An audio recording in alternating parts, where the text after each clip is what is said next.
Hey everybody, Ashley here, personality theorist, currently a 3-wing 4 SXSP 378, INFP, maybe. I recently came across a friend in the Enneagram community, and he shared with me a really interesting, quick Enneagram test that helped me verify what my type is, and I want to share it with you. He knows more about the Enneagram than I do, Rian C. So I take his word for it that this test, the quick Enneagram sorting test, has a lot to offer. And I haven't seen it on YouTube, so I need to share it with you now. Instructions for this test. I'm going to read 3 paragraphs from group 1, and then 3 paragraphs from group 2. So for each paragraph, you would determine whether that best resonates with you within each group.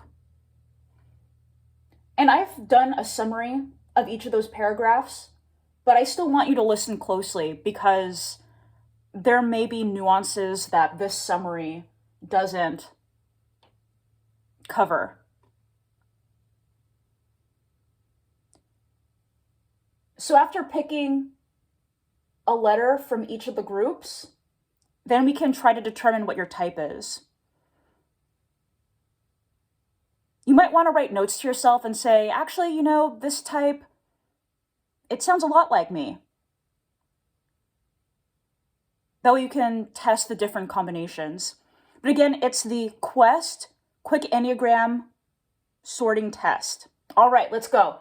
Group 1. A. I have tended to be fairly independent and assertive. I've felt that life works best when you meet it head on. I set my own goals, get involved, and want to make things happen. I don't like sitting around. I want to achieve something big and have an impact. I don't necessarily seek confrontations, but I don't let people push me around either. Most of the time, I know what I want and I go for it. I tend to work hard and play hard. Moving on to B for group 1. I have tended to be quiet and used to being on my own. I usually don't draw much attention to myself socially, and it's generally unusual for me to assert myself all that forcefully. I don't feel comfortable taking the lead or being as competitive as others. Many would probably say that I'm something of a dreamer.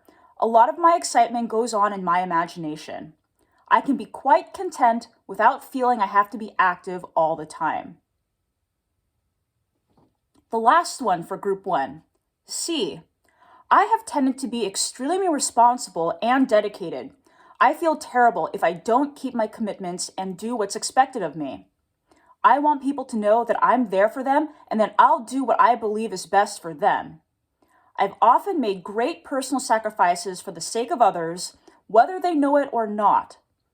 I often don't take adequate care of myself. I do the work that needs to be done and relax and do what I want if there's time left. That was group 1. So take note of which of those is most resonating with you. You might want to order them 1 to 3 because we're going to see how they combine with the paragraphs in group 2. Group 2, X. I'm a person who usually maintains a positive outlook and feels that things will work out for the best. I can usually find something to be enthusiastic about and different ways to occupy myself. I like being around people and helping others be happy. I enjoy sharing my well-being with them. I don't always feel great, but generally I try not to show it. However, keeping a positive frame of mind has sometimes meant that I've put off my own feelings for too long. Moving on to Y. I'm a person who has strong feelings about things. Most people can tell when I'm upset about something. I can be guarded with people, but I'm more sensitive than I let on. I want to know where I stand with others and who and what I can count on. It's pretty clear to most people where they stand with me, but but when I'm upset about something, I want others to respond and to get as worked up as I am. I know the rules, but I don't want people telling me what to do. I want to decide for myself. Z. I'm a person who is self-controlled and logical. I don't like revealing my feelings or getting bogged down in them. I am efficient, even perfectionistic about my work, and prefer working on my own.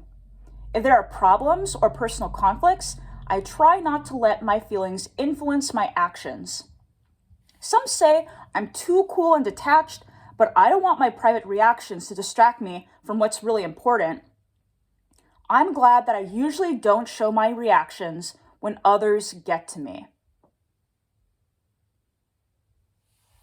Okay, so you've picked what most resonates with you here and what most resonates with you here, and now we're going to combine them together to determine your possible type.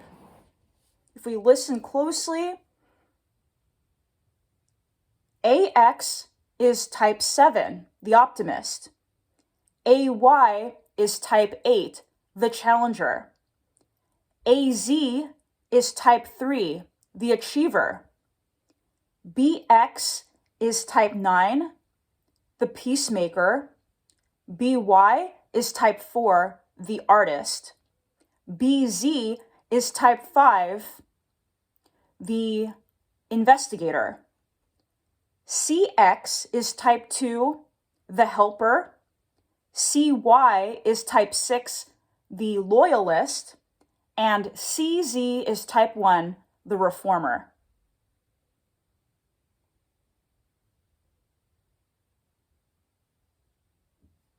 When I took this test myself, I got a lot of combinations with AX and AY. That's type 7 and type 8. And then I would look at the profiles of each of those, the core fears and motivations, the core desire, the childhood wound, the behaviors, the energy, the description of the levels of health of both 7 and 8. And I was able to then determine which most closely fit myself. You might find that one of these might be the strongest type for you, the dominant, but perhaps you've heard about tri-type. So you can actually have 3 different types in your tri-type. Well, that's how tri-type works, but it has to be from each triad. I'm not going to explain it here, but if you seem to have multiple types, then that's completely valid. Maybe I should explain it. So if I just make a box here, you can either be 891, 234, 5, 6, 7. So if we're going to get deep into theory than the average person, one of these will be dominant, one of these will be dominant, and one of these will be dominant. So let's say I were mostly 1, 3, 5, because this is the gut action type, the heart worth type, the thinking fear type. So even though on this test, I might come out primarily as a type 3, I would still have 1 and 5 in my tri-type.